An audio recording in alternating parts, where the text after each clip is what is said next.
What's up, guys? It's been a long freaking time since I have made a video. I think it's been like 40 days. I feel like an Israelite in the desert, wandering, aimless, scared, unsure. And that has been how my 40 days have been. I won't lie to you. Been really up in my head, been extraordinarily down. I've never felt so discouraged as a YouTuber. And it's not like there's not good things happening in my life. I hit a year of sobriety. That's kind of cool. The puzzle launched and was a huge success. I don't even know if there's any left. There might be like a handful if you really wanted to grab that puzzle, but that's kind of cool. But even so, I've just felt really down. And it has to do with this video. I tried to shoot this video a while ago, and I got really freaked out by it. I kind of had like a little panic attack, and I've tried to shoot it a number of times, and this whole issue just feels radioactive to talk anything about COVID or the vaccine. Why does this keep happening every time I turn the camera on? Just do it. Just say what you feel into the fucking camera. This is like the 18,000th time I've tried to film this fucking video. And I've tried to just ignore it on the channel. I try and keep the channel like really devoid of the culture war issues, but that has just been harder and harder and harder lately. And I don't know, in AA, like at the end of every meeting, they always say, if anyone has a burning desire, they can share it now. And all that is an opportunity for someone in the meeting to divulge something that didn't come up in the discussion that day, or that's just kind of weighing heavy on them. And usually no one has anything to say, but occasionally someone does. And it's a blessing for them to share it, and it's usually a blessing to receive it. And I feel like talking about this stuff is like a burning desire in my heart.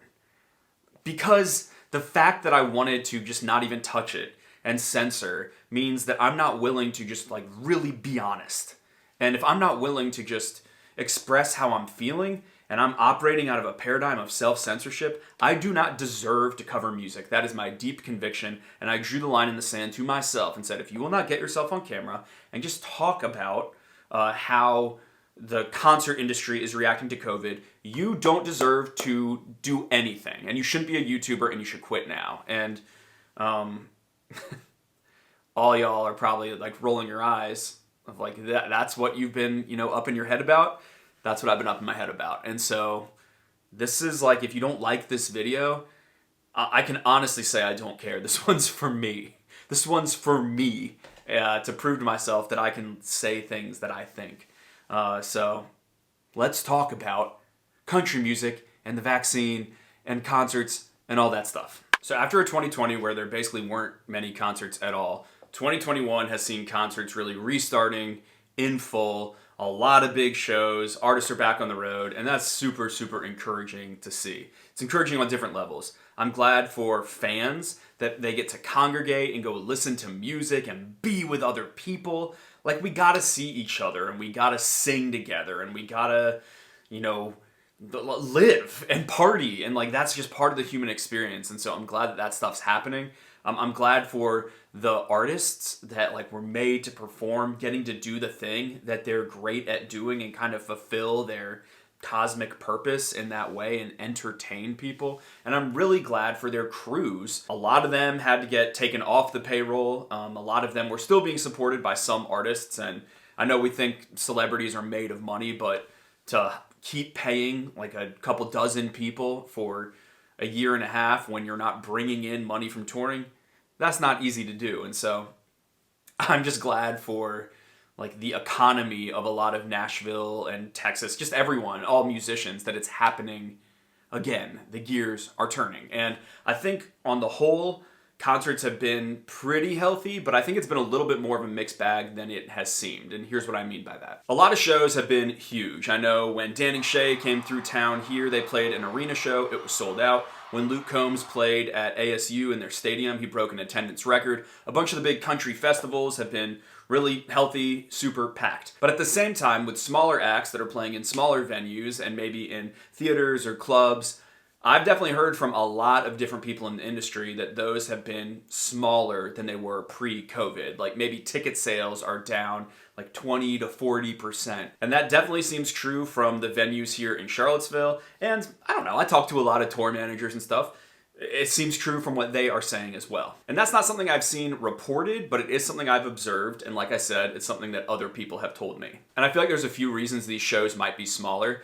On the one hand, maybe it's just, after 2020, some people tuned out pop culture and some smaller artists are having trouble getting traction. I feel like even when you look at album sales, it just seems like things haven't really recovered. I think with COVID still happening, there are some people that maybe are more fearful of being at an indoor show or feel like it wouldn't be responsible for them to go to a concert. And last, and I would imagine that this is kind of the big story, would be the requirements that a lot of venues are putting into place to either show a vaccine or proof of a negative test of COVID at the door in order to go into the concert. I would imagine that that is keeping a lot of people away because, like here in town, at the big arena shows, all you gotta do is wear a mask regardless. And then I'd say like 80% of people end up taking their mask off when they get to their seat. But at the smaller venues, you actually have to do a lot more. You have to show a negative test or you have to show proof of vaccination in order to enter the show. And the fact that those ones are so much smaller would suggest to me that those rules are a deal breaker for a lot of people. Either that,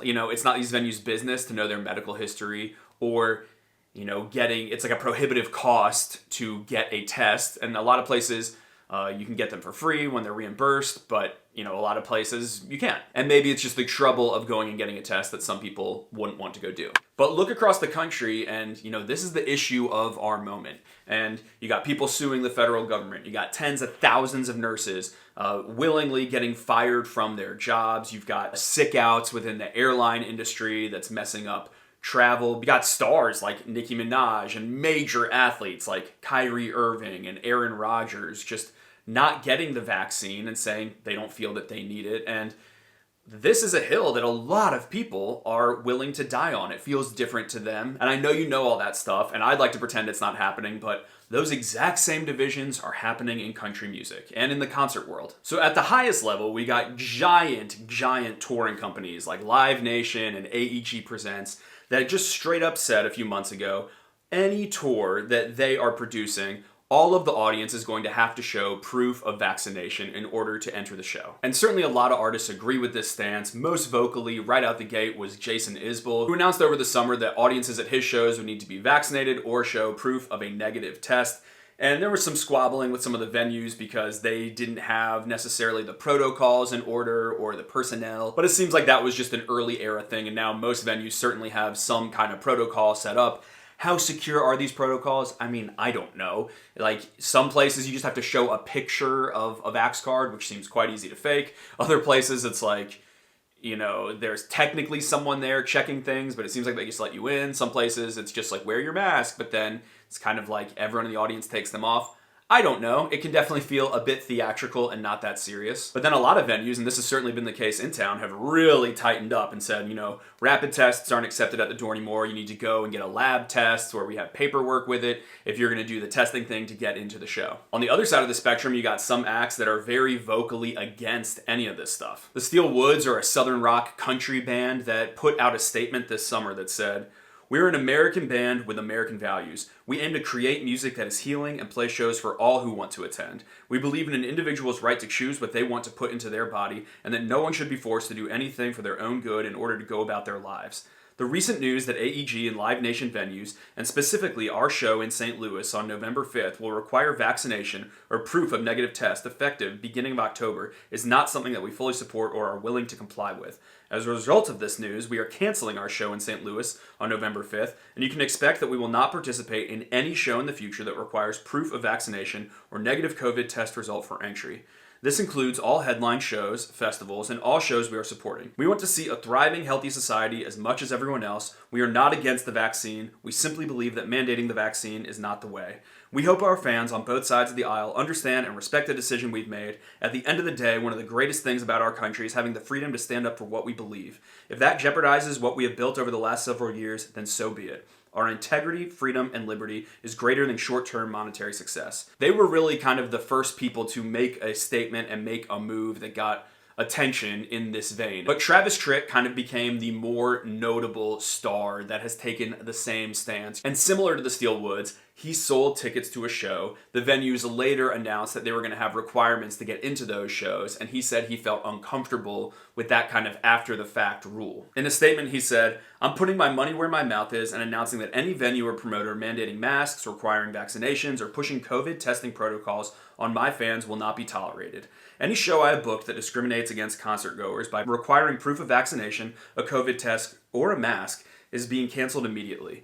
Many people are taking a firm stand against these mandates around the country, and I wholeheartedly support that cause. I've been extremely vocal against mandates since the beginning. This is a sacrifice that I'm willing to make to stand up for the freedoms that generations of Americans have enjoyed for their entire lifetimes. There are plenty of promoters and venues around the country that appreciate fans and the freedom of choice in this great country, and those are the promoters and venues I will be supporting." And look, you can go on those artists' Instagrams and see who's liking those posts. It's no small portion of artists that maybe don't feel comfortable saying the same things on their platform, which I get. I actually think there are a ton of artists like that that are just so uncomfortable, just with clenched fist, hoping this issue passes, and I think increasingly having to admit it doesn't seem like it's gonna pass. I know Kip Moore has posted about how he's just sort of hoping fans can be understanding that he's not in control of every single little thing and requirement at every venue, and that he's trying to support a big crew and bring shows, and it's just there's hoops to jump through right now, and it's hard. I know Coulter Wall posted,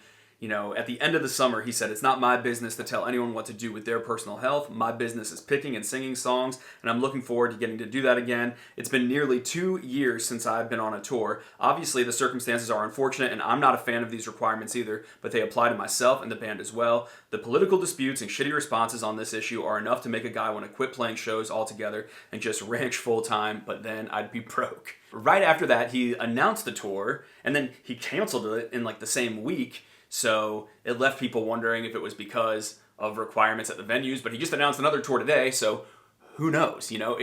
I think all these little bits of evidence are just making it clear that artists are feeling the same anxiety that some fans are as well. What do I think about all this stuff? Well, I agree that it's not my business what you do with your body. I agree with the Steelwoods that I am not anti-vaccine, but I'm very much anti-mandate. I feel like America is a pretty fat and pretty old country, and the people that most need the vaccine are the elderly or the immunocompromised, and so for a lot of people, I bet it's a great idea. At the same time, I think it's very silly to require young people to get it, or people that have had COVID.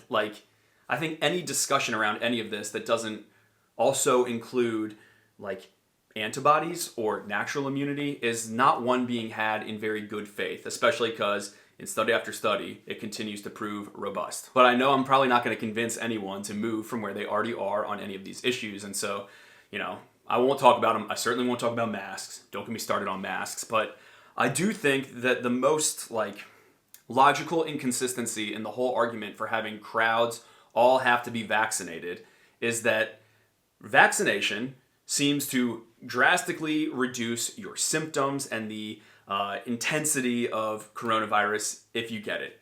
However, it does not stop you from getting it or spreading it to others. And so I think there is a personal benefit, but I don't necessarily think there is a social benefit to getting the vaccine. And yet so many of the arguments for having a whole crowd of people be vaccinated hinge on exactly that, on the idea that if everyone is vaccinated, then it's going to make it so that we're not spreading this virus to everyone else. But you can still carry it. You can still get it. You can still spread it. You still have a viral load with you. You might not even detect it because the symptoms aren't going to be there. And so I just think it's necessary to point out that that is a logical inconsistency within that argument. And if that is a logical inconsistency, it's hard for me to see what is the point of requiring that. I think if you're gonna do something at the door, it almost makes more sense for everyone to have to get tested, since regardless of vaccination status, you can have it. And I've actually talked to a few of you guys that are up in Canada, and some people said at some Canadian shows, when you buy a ticket, you are also buying a test that you have to do at the door, and you have to not have COVID to go into the show. And I think that is a more consistent argument that actually makes a lot more sense to me. However, I imagine that is an exorbitant cost, and I don't know how venues would be able to do that. Like, I don't really know how that process could work, but I will say I feel like it at least makes more sense. All that said, my overarching feeling is just we have to get to a place in society where we are willing to accept some degree of risk. I think that like COVID is here. As far as I can tell, all of our mitigation efforts do pretty much nothing. COVID has been COVIDing for like 2 years. We understand it pretty well. We understand who is most at risk and who is not. It is endemic, and I think we need to learn how to live with a degree of risk. And I don't really think it's a good idea for right now venues to just be willingly sort of rolling out these types of proof for entry at the door, because right now it's COVID, but if this becomes the norm, then who's to say it couldn't be other stuff in the future that you don't want to comply with? And I think in a more sort of spiritual sense, the divisions that having a class of unvaccinated people and vaccinated people that actually creates are really, they're scary to me. I think they're bad. I think there's something that just feels very evil about the kind of way that we're speaking to one another at the moment. And I think the otherization that happens when we have like a class of dirty, unvaccinated people is not a road that we should go down. Especially if country music's goal is to be a more welcoming place. You know who are the most vaxxed people? All of the wealthy white suburbanites. And so to me, there's almost this unintentional classism that can be part of the everyone needs to be vaxxed argument. But yeah, mostly I just think we have to accept a degree of risk. There are risks always involved in going to a concert, with alcohol, with driving, all of those things, and still we say, it's still worth it to me. I accept that there are some degree of risk in me attending this show or me driving on a highway, because although death could occur there, we have to keep living life. And I think the same is true in this regard. I also don't want a society where every single thing that we do is tracked. As long as it's not being mandated by law, I don't think it's a good idea for venues and artists to be putting these into place, although it's certainly their right to do so. Anyway, I'm sure I missed like 1,500 things that I wanted to say in this video, but it feels good to get it out. I think there's a lot of artists just hoping that this stuff goes away, and as winter comes and outdoor concerts aren't an option, I think like probably a lot of artists are going to have to weigh in, and they're not going to want to, and it's a scary topic. I get it. So that's just my thoughts on it. I'm not going to put a ton of work into editing this video because I know that, it's already demonetized, even as I say this, but 7th time's a charm, I guess. I finally finished filming. Wow. Love y'all. Bye.